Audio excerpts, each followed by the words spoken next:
प्यारे भक्तों, आज मैं आपको सत्यनारायण भगवान की व्रत करने की कथा का प्रथम अध्याय सुनाने जा रही हूँ, जिसके सुनने मात्र से आपका परिवार धन, वैभव, पुत्र, पुत्रादि तथा सभी प्रकार की धन धान्य वैभव से परिपूर्ण होगा और आने वाला हर संकट दूर होगा।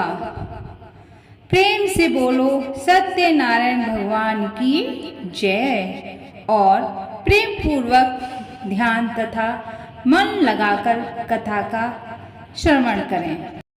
फिर से एक बार बोलो सत्यनारायण भगवान की जय। पावन तीर्थ स्थल नैमिषारण्य में किसी एक समय एकत्र हुए आर्यव्रत के 88,000 महर्षियों ने मुनि श्रेष्ठ जी श्री सूत जी से कहा, हे मुनि श्रेष्ठ, कलयुग में मनुष्य वेद विधान और धर्म विरुद्ध आचरण करते हुए पापों की गठरी के बोझ तले दबता जा रहा है। अतः हे मुनिश्रेष्ठ, मनुष्य के कल्याण हेतु ऐसा कोई उपाय बताइए जिसके मनुष्य को पुण्य लाभ हो सकता है, उसके जीवन की मंगल कामनाएं पूरी हो सके। तब श्री सूत जी ने कहा, हे ऋषियों, आपने विश्व कल्याण के लिए बहुत अच्छा प्रश्न किया है।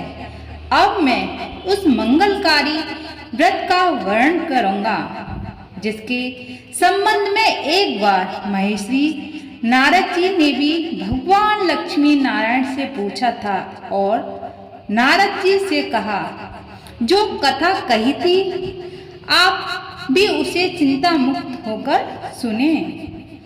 महर्षि नारद जी मानव कल्याण की इच्छा से विभिन्न लोकों को भ्रमण करते हुए पृथ्वी लोक में पहुंचे। वहां अपने अपने कर्मों के अनुसार लोगों को दुखों से पीड़ित देखकर नारद जी बहुत व्यथित हुए और मन में विचार करने लगे कि इन प्राणियों के दुख का निवारण कैसे होगा। जब वह कोई उपाय न सोच सके तो तीनों लोक के स्वामी श्री विष्णु भगवान के सामने उपस्थित हुए। वहां नारद जी ने श्वेत वर्ण और 4 भुजाओं वाले शंख, चक्र, गदा और पद्म से सुसज्जित देवों के ईश विष्णु भगवान की स्तुति करते हुए कहा, हे नारायण, आप सर्वशक्तिमान व सृष्टि के पालन करता है। मनुष्य का मन और वाणी भी आपके गुणों का वर्णन नहीं कर सकते। आप सर्वश्रेष्ठ व सर्वोपरि हैं। आपका कोई आदि, मध्य और अंत नहीं है।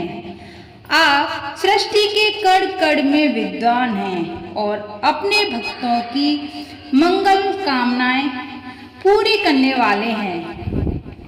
मैं आपको नमस्कार करता हूँ। नारद जी की इस प्रकार की स्तुति सुनकर विष्णु भगवान मुस्कुराते हुए बोले, हे मुनिवर, कृपया निसंकोच होकर अपने आने का कारण बताइए।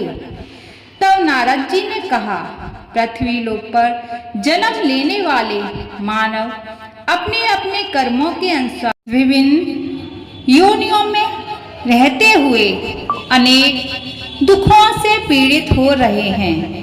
हे त्रिलोकनाथ, मुझ पर कृपा करते हुए कोई ऐसा उपाय बताइए जिसके उनका दुख नष्ट हो सके और वे सुख संपत्ति का भोग करते हुए मोक्ष को प्राप्त करें।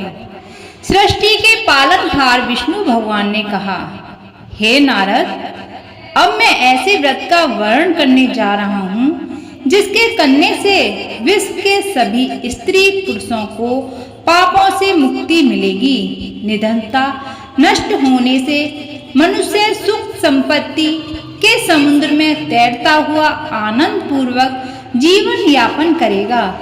श्री सत्यनारायण भगवान के इस व्रत को करने से उसकी सभी मंगल कामनाएं पूरी होंगी। कलयुग में मोक्ष प्राप्ति का यही एकमात्र उपाय है। नारद जी ने जब व्रत हेतु विधि विधान की जानकारी चाही तो श्री नारायण बोले, मनसा वाचा कर्मणा से शुद्ध होकर मनुष्य भक्ति एवं श्रद्धा भाव से किसी भी दिन यह व्रत कर सकता है। नैवेद्य आदि भक्ति भाव से अर्पित कर ब्राह्मणों को भोजन कराए, वे दक्षिणा दे। इस प्रकार श्री सत्यनारायण की आराधना करने से सभी कष्टों से मुक्ति पाकर वह धन संपन्न व सुखी होकर आनंद पूर्वक जीवन व्यतीत करता है। बोलो सत्यनारायण भगवान की।